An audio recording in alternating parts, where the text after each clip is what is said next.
Okay, we had left off where I was explaining the difference between what I was looking for in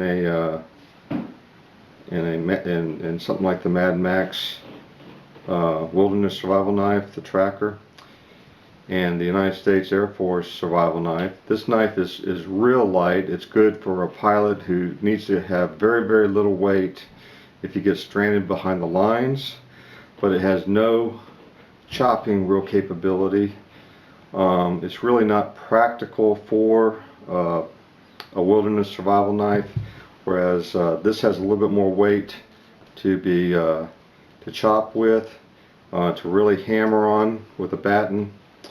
I also had a kukri that was made out of leaf springs, and you can see the difference here between the two. See if I can do this. They're about the same size. There's about an inch difference.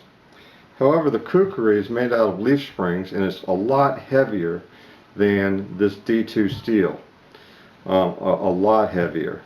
It does have, I'm going to be doing a comparison between the chopping ability between the two, but I found that the weight difference, like between my tomahawk and this combined with the kukri, this weight is not much different than this one kukri, so I have more flexibility if I'm out in the wilderness.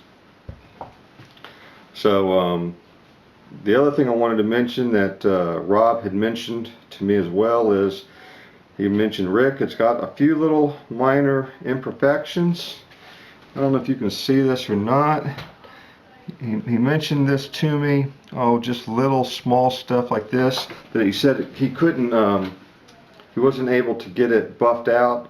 But Rob, that's okay, because this is D2 steel. That's common among D2 steel, since it's a combination of stainless steel and carbon. So it's going to be rust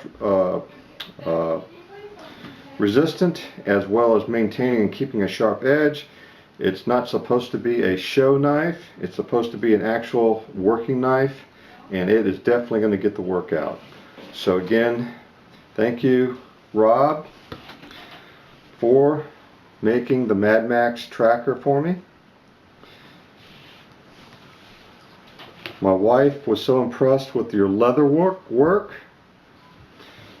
She wants to know if you do handbags. So if you do handbags, send me an email. She was really impressed.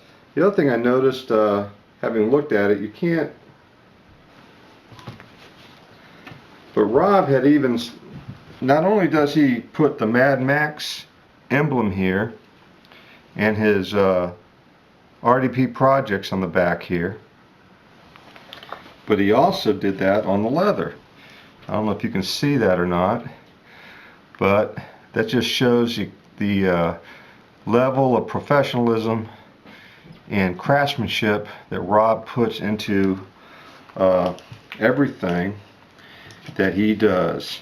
Really like this fine detail with the pockets and everything as it applies to this knife.